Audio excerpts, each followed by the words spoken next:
E aí galera, beleza? Bem-vindos aí a mais um vídeo do canal. Esse vídeo aí para comentar sobre o dia a dia do São Paulo aí, que não tem muitas informações, né?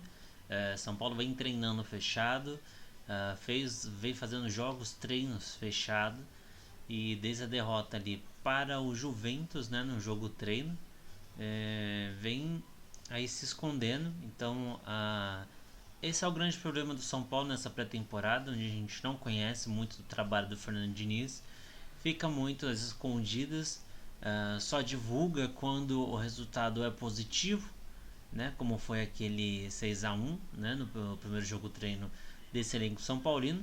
Mas agora, contra o Juventus, pouco se teve de informação sobre a atuação, os jogadores em si.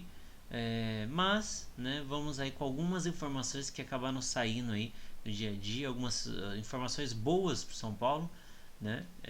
Uma delas aí é os garotos da base que vinham junto com o elenco profissional desde o ano passado, que é o caso de Danilo Gomes e Fabinho.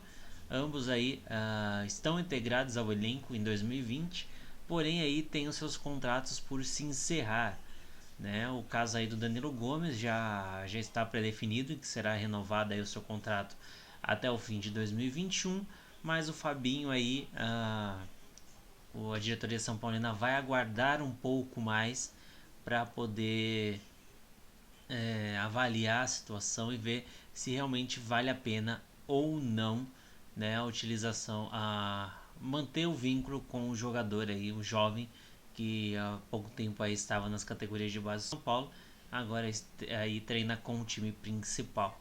Outra notícia boa é que o Elinho volta aos treinos, né? A gente sabe que ele ficou sob cuidados do departamento médico porque sentiu algumas dores, mas aí acabou voltando aos treinamentos do São Paulo normal. Ele havia sentido ali um incômodo e ele é o atual substituto, né, do Antony. Nos treinos vem rendendo, quando estava apto aí nos jogos treinos jogou bem, se apresentou bem, e talvez aí depois de ter passado aí por esse problema com as dores que ele teve na coxa esquerda, ele pode aí voltar a se dedicar aí, que ele está afastado desde quinta-feira, né? Então aí é um bom tempo aí afastado, acho que 4 dias, quinta, sexta, sábado, domingo, voltando aí aos treinos nesta segunda aí. Então esse é o grande problema que o São Paulo vem tendo aí, né, nos últimos tempos, que é com lesões dos jogadores, e já na pré-temporada aí já teve 2 problemas graves, e um terceiro aí não seria uma coisa muito boa, mas vem tendo boas notícias aí, pelo menos por enquanto. O São Paulo aí vem buscando com o Fernando Diniz um time rápido, né, um time veloz e que consiga envolver o time adversário.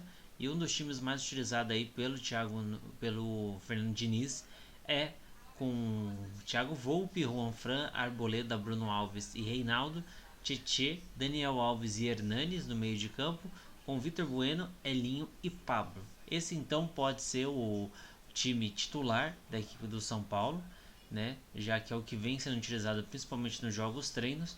Mas, né, não é um meio de campo muito leve, não é um meio de campo que pode aí fazer com que o São Paulo seja envolvente, porque pelo pouco que se viu, eu acredito muito na qualidade do Hernanes. Sim, a qualidade dele aí é indiscutível nesse meio de campo do São Paulo, ele já provou isso. Porém, Daniel Alves eu não vejo como esse cara de meio de campo, e ele já provou que não consegue jogar nesse meio de campo.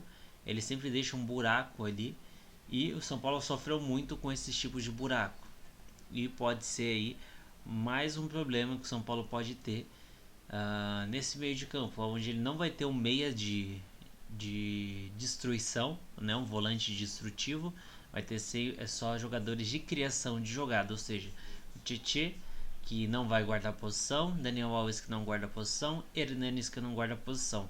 Porém, dos três, o único que tem um fôlego maior para voltar seria o Tietê para ir voltar do ataque para a defesa. Ou seja, Daniel Alves e o Hernanes não teriam essa capacidade de fazer isso, e isso pode sim custar muito caro para a equipe do São Paulo no decorrer da temporada. A gente sabe que o São Paulo aí tem Libertadores e jogos contra clubes sul-americanos é complicado, principalmente você ter dois jogadores pesados, como é o caso aí de Hernanes e Daniel Alves. Eu acredito muito mais no Hernanes no meio de campo e eu optaria por um outro garoto aí nesse meio. Tá certo aí que o São Paulo perdeu dois jogadores por lesão, né?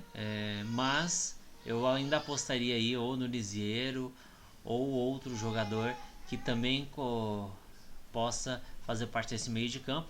Talvez aí pelo fato de não poder contar com o Antony e nem o Igor Gomes com a seleção do pré-olímpico, eu acho aí que o Igor Gomes tem a vaga e para mim ele entraria no lugar do Daniel Alves e deixaria o Hernanes como o homem que chega de trás, porque o Hernanes tem muito mais qualidade para mim do que o Daniel Alves.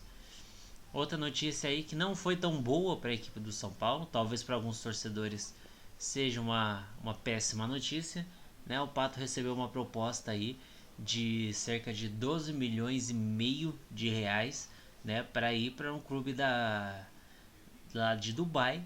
Porém, o Pato recusou para permanecer no São Paulo. Isso poderia ajudar muito os cofres são paulinos, ainda mais pelo fato de que o Pato em campo não tem sido aquilo que o São Paulo contratou ele para ser. Ele não vem ajudando muito dentro de campo a equipe são paulina. O São Paulo acaba perdendo uma inscrição na Libertadores, por exemplo, né? Porque com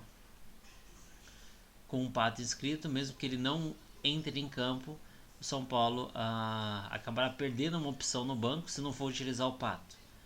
E se tiver com o Pato e não for utilizar ele, vai perder dinheiro, porque vai estar pagando um alto salário para ele e não utilizando. Então a saída dele poderia ajudar muito o São Paulo nesses dois pontos. E ele é o mesmo embrólio do Daniel Alves. Daniel Alves aí, o São Paulo está entrando aí no beco sem saída, basicamente, porque ele acreditava que conseguiria investimentos para o Daniel Alves, para manter o salário do Daniel Alves, algo muito parecido do que aconteceu com o Ronaldo Fenômeno quando veio atuar pelo Corinthians, né, depois da sua lesão, mas não é o que aconteceu. O mesmo Daniel Alves sendo o jogador brasileiro com mais títulos na história, passando até mesmo o Pelé, porém ele não chama a atenção de ninguém assim falou, é o Daniel Alves, tem muitos títulos, e não chamou a atenção de ninguém para poder fazer esse investimento, ninguém topou colocar o seu dinheiro com a imagem do Daniel Alves. Então esse é o grande problema que o São Paulo vai entrar, um grande dilema que ele vai entrar nessa temporada. Espero que consiga se resolver, porque o São Paulo já tem um problema financeiro. Vai depender muito até onde consegue chegar na próxima fase da Libertadores. Até mesmo se cair na Libertadores, por exemplo, numas quartas de final, seria um resultado muito bom para a equipe do São Paulo. Mas até mesmo antes, oitavas de final, não seria de todo ruim. E avançar bem na Copa do Brasil ajudaria muito os cofres do São Paulo. Porém, a gente está usando suposições e os gastos que o São Paulo tem às vezes pode não ser aquilo que se pode imaginar que seja o melhor para o São Paulo. E o São Paulo aí vai iniciar essa temporada no Morumbi na próxima quarta-feira contra o Água Santa, aí a Água Santa estreando, Água Santa aí do ABC Paulista. Para quem não conhece aí, o Água Santa é de Diadema, teve problemas aí por quase não conseguir a sua vaga conquistada dentro de campo, né? O Água Santa conseguiu a sua vaga dentro de campo, mas devido aí ao aquele famoso tapetão, né, corria o risco de o Água Santa não disputar essa primeira divisão aí do Campeonato Paulista. Porém, ele conseguiu aí resolver, dentro de campo venceu e também os trâmites legais, né, que é obrigatório o estádio ter uma capacidade mínima para disputar o Campeonato Paulista da primeira divisão. Isso deveria valer para todas as divisões, né, mas só vale para a primeira divisão, né, uma regra que em muitos pontos aí não funcionam direito. E o Água Santa conseguiu aí aumentar a capacidade do seu estádio também e entrou dentro dos trâmites e vai poder disputar a primeira divisão. Estreia contra o São Paulo. Vamos ver aí como que é o time do ABC, né? Time aí de Diadema, um time que veio de baixo, veio aí subindo gradativamente e chegou na primeira divisão. Vamos ver o que eles podem apresentar aí. Um time de uma região de classe média, de média para baixo, né? Que Diadema ele já é uma cidade um pouco mais, um pouco melhor financeiramente, mas não é tão grande assim comparado às outras regiões, aí, principalmente o centro de São Paulo, onde ficam as grandes equipes. Então vamos ver aí o que o São Paulo também pode apresentar, porque jogos, treinos, não nenhuma imagem, não se pode ver nada, não se pode analisar nada do São Paulo nessa pré-temporada, apenas informações, números e algumas citações feitas em relação a alguns jogadores. Então a gente só vai ver realmente o que o São Paulo pode mostrar nesse jogo de quarta-feira contra o Água Santa. Sexta-feira trago aí o vídeo comentando o pós-jogo dessa partida. Muito obrigado pela atenção de todos vocês, agradeço bastante aí a atenção de vocês. Desculpe pelo horário tarde desse vídeo, mas é que eu não consegui gravar antes do trabalho, então estou gravando agora. Então até o próximo pós-jogo. Tchau, tchau.